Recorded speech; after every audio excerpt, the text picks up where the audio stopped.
प्रिय विद्यार्थियों, हमने पिछले वीडियो में व्यवसाय में होने वाले रूटीन डेली ट्रांजेक्शन के बारे में एंट्री करना सीखा था। जर्नल में हमने सीखा था कि डेली में सेल कैसे होती है, परचेज कैसे होती है, बैंक से पैसे कैसे निकालते हैं, बैंक में पैसे कैसे जमा कराते हैं, सारे जो डेली रूटीन में जो ट्रांजेक्शन होते हैं उनकी एंट्री हमने पिछले वीडियो में समझी थी। आज हम समझेंगे विशिष्ट सौदे, स्पेसिफिक ट्रांजेक्शन। स्पेसिफिक ट्रांजेक्शन जो बिजनेस में कभी कभी होते हैं, रोज नहीं होते हैं। जो बिजनेस में कभी कभी होते हैं उनको हम विशिष्ट या स्पेसिफिक ट्रांजेक्शन कहते हैं। फॉर एग्जाम्पल इसमें बहुत सारे ट्रांजेक्शन है, जिसमें हम फर्स्ट एग्जांपल है, फर्स्ट ट्रांजेक्शन है कैपिटल। कैपिटल का मतलब जो पैसे हमने बिजनेस में लगाए, मालिक ने व्यापार चलाने के लिए जो बिजनेस में लगाए हैं उसको बोलते हैं कैपिटल अर्थात पूंजी।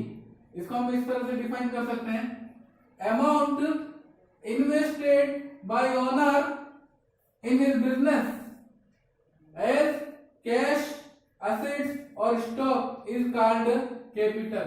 अर्थात व्यापार के स्वामी द्वारा नकद, संपत्ति या स्टॉक के रूप में लगाई गई राशि को पूंजी कहते हैं। यानी व्यवसाय का स्वामी जितने भी राशि लगाता है, चाहे किसी भी रूप में लगाए व्यापार में, उसको पूंजी कहते हैं।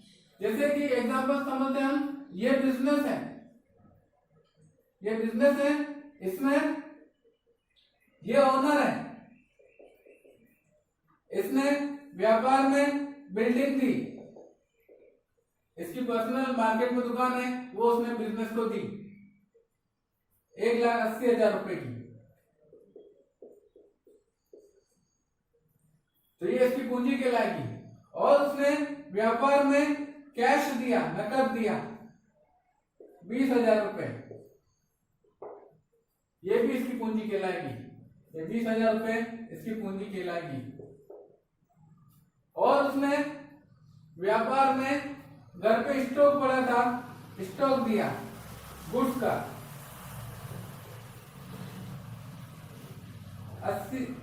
50,000 का। तो ये इसने स्टॉक ला के रखा, ये तिजोरी में कैश ला के रखा, तो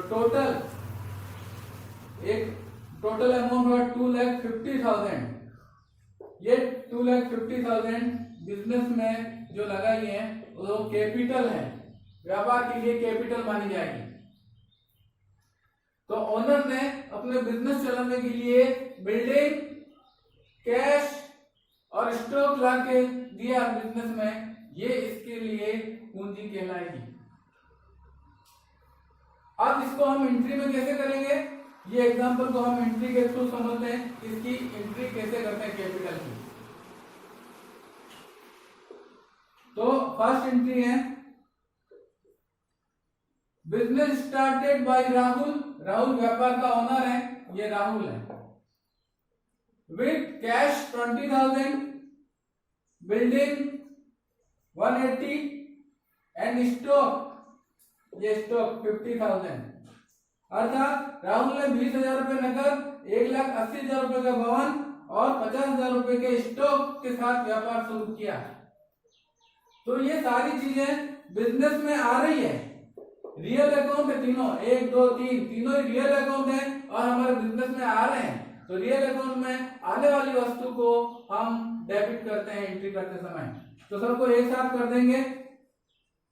कैश आया हमारे पास, कैश अकाउंट डेबिट 20,000। और क्या आ रहा है, बिल्डिंग आया है, तो बिल्डिंग अकाउंट डेबिट 1,80,000 रुपए। और तीसरी चीज क्या है, स्टॉक। तो ये भी आने वाली वस्तु रियल अकाउंट है, इसको भी डेबिट करेंगे। Stock account debit 50,000 to who given us. To given का नाम, कैश तो गया नहीं हमसे, हमारे को ये राहुल दे रहा है, तो राहुल का नाम लिखेंगे राहुल अकाउंट। पर यहाँ राहुल का नाम नहीं लिखेंगे, क्यों? क्योंकि राहुल हमारे बिजनेस उसके ओनर का नाम हम अपने बुक्स में नहीं लिखते हैं, तो उस व्यापार के ओनर के नाम की जगह हम रिप्रेजेंटेटिव पर्सनल अकाउंट लिखेंगे। यहां पर हम कैपिटल अकाउंट लिखेंगे, कैपिटल अकाउंट, और सबका सम करेंगे, टोटल 2,50,000, और नरेशन लिख देंगे बीइंग बिजनेस स्टार्टेड। तो जब भी कोई व्यापार का मालिक बिजनेस को कुछ देगा तो हम अपने आप को बिजनेस मानेंगे, ये मालिक है, हम बिजनेस हैं। तो ये बिजनेस में जो चीजें आ रही हैं उनको डेबिट करेंगे और देने वाले मालिक की जगह कैपिटल अकाउंट को लिखेंगे। तो कैपिटल अकाउंट एक रिप्रेजेंटेटिव पर्सनल अकाउंट है। तो कभी भी मालिक का नाम नहीं लिखेंगे हम, जब भी मालिक हमें कुछ देगा तो उसकी जगह कैपिटल अकाउंट लिखेंगे। तो फर्स्ट एंट्री का हमने इसको लिख दिया। अब second entry, second example, Rahul paid electricity bill out of his personal cash 4,000.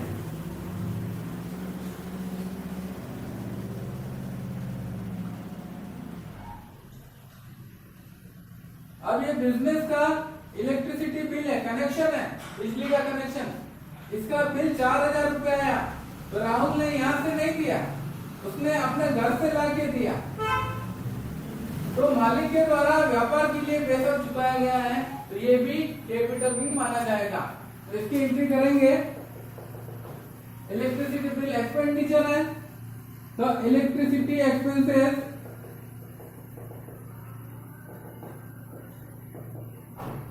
Account debit होगा टू, कैश हमने नहीं दिया, देने वाला कौन है, ओनर। तो ओनर का नाम लिखेंगे, ओनर के नाम की जगह हम कैपिटल अकाउंट लिखेंगे 4,000, और नरेशन हो जाएगा being electricity bill paid by owner. अर्थात व्यापार के खर्चे का भुगतान अगर मालिक अपने घर से लाके पेमेंट करता है तो वो उसकी पूंजी यानी कैपिटल मानी जाएगी। तो फर्स्ट हमने समझा है कैपिटल, अर्थात व्यापार के मालिक द्वारा बिजनेस को कुछ भी दिया जाता है तो वो उसकी कैपिटल मानी जाएगी, और उसकी एंट्री इस तरह से होगी, चाहे वो कोई वस्तु लाके दे तो एंट्री कैपिटल मानी जाएगी, और चाहे वो किसी व्यापार के खर्चे का भुगतान करें अपने व्यक्तिगत कैश से तो भी कैपिटल मानी जाएगी। अब दूसरा हम समझते हैं इसका उल्टा, कब ओनर व्यापार से राशि निकालता है तो उसकी क्या एंट्री करेंगे, उसको क्या कहेंगे। ओनर को टाइम पे उसके घर खर्चे के लिए राशि की जरूरत पड़ती है तब वो बिजनेस से निकालता है, कुछ स्टॉक की जरूरत पड़ती है गुड्स की तो भी वो बिजनेस से विड्रॉ करता है, तो उसको हम क्या कहेंगे हम समझते हैं। दूसरा एग्जांपल है ड्राइंग्स।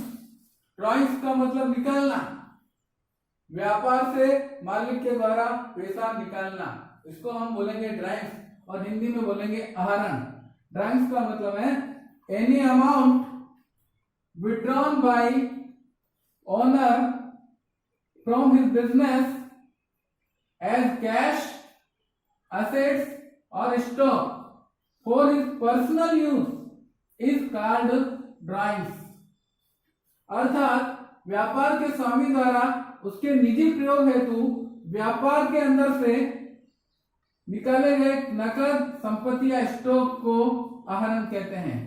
अर्थात ये बिजनेस है, फॉर एग्जाम्पल ये बिजनेस है और ये ओनर है, ओनर का घर है, इसको घर हाउस, इसको घर के लिए कैश की जरूरत पड़ी 1,000 रुपए और उसने बिजनेस से निकाला और घर पे ले गया तो ये आहरण माना जाएगा। और इसको गुड्स की जरूरत पड़ी बिजनेस से, कंप्यूटर गुड्स या कंप्यूटर, एक कंप्यूटर पड़ा था बिजनेस में और ये घर पे ले गया कंप्यूटर 10,000 का, ये भी आहरण माना जाएगा। अर्थात और बिजनेस में से ओनर कुछ राशि निकाल के, राशि या संपत्ति या स्टॉक बिजनेस में से निकाल के उसके घर के लिए ले जाता है, घर पे प्रयोग के लिए ले जाता है, तो उसको आहरण कहते हैं, यानी ड्राइंग्स कहते हैं। तो ड्राइंग्स कैपिटल का उल्टा है कि ओनर कुछ देता है तो कैपिटल, और ओनर कुछ निकालता है बिजनेस से तो उसको ड्राइंग्स बोलेंगे। तो फर्स्ट एग्जांपल, इसको हम इसकी एंट्री कैसे करेंगे वो हमें समझना है। Rahul withdrew cash for his personal use ₹1000। Rahul ने उसके निजी प्रयोग हेतु 1000 रुपए नकद निकाले।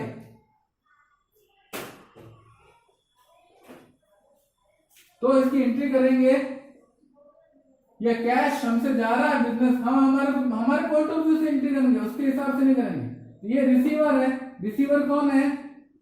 राहुल, और हमसे क्या गया? कैश। तो हमसे जो जा रही है उसको क्रेडिट करेंगे 1000 रुपए,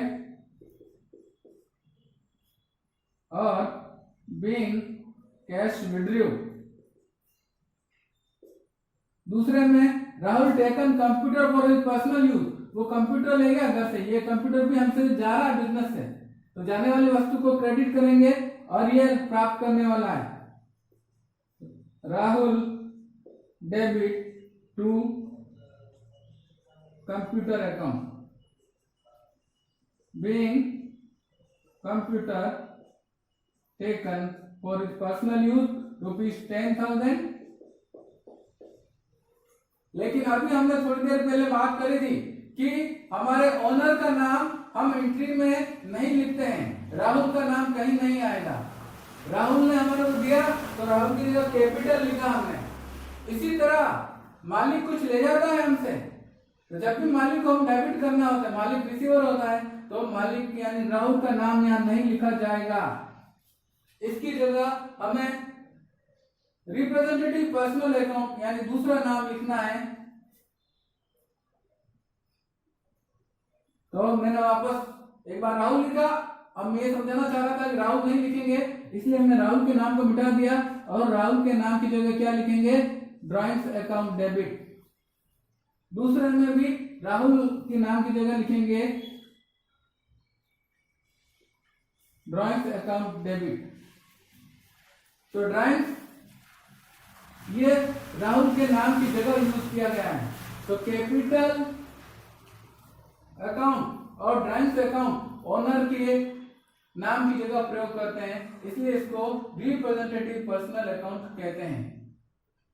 तो आज हमने दो विशिष्ट सौदे समझे, एक कैपिटल अकाउंट और एक ड्राइंग्स, जो दोनों ही ओनर के द्वारा ट्रांजैक्शन बिजनेस से जो किए जाते हैं उसमें कैपिटल कहते हैं और ड्राइंग्स कहते हैं।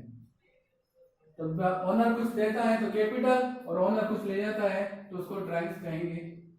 बस आज के लेक्चर में इतना ही समझेंगे, और बाकी नेक्स्ट वीडियो में और दूसरे ट्रांजैक्शन है उनको नेक्स्ट वीडियो में समझेंगे। तो अब यहाँ पर एक बात आई, कैपिटल और ड्राइंग्स सुनने में दूसरे रियल और नॉमिनल नेचर के लगते हैं, लेकिन वास्तव में ये दोनों पर्सनल अकाउंट हैं। तो हम ये समझेंगे कैपिटल अकाउंट और ड्राइंग्स अकाउंट दोनों ही पर्सनल अकाउंट माने जाएंगे, पर्सनल अकाउंट। एग्जाम में बार बार क्वेश्चन आता है कि इनको हम कौन से अकाउंट बोलेंगे, तो इनको रिप्रेजेंटेटिव पर्सनल अकाउंट कह सकते हैं, because of these both accounts are representing the owner's name. Thank you. आ जाओ, हो गया मेरा।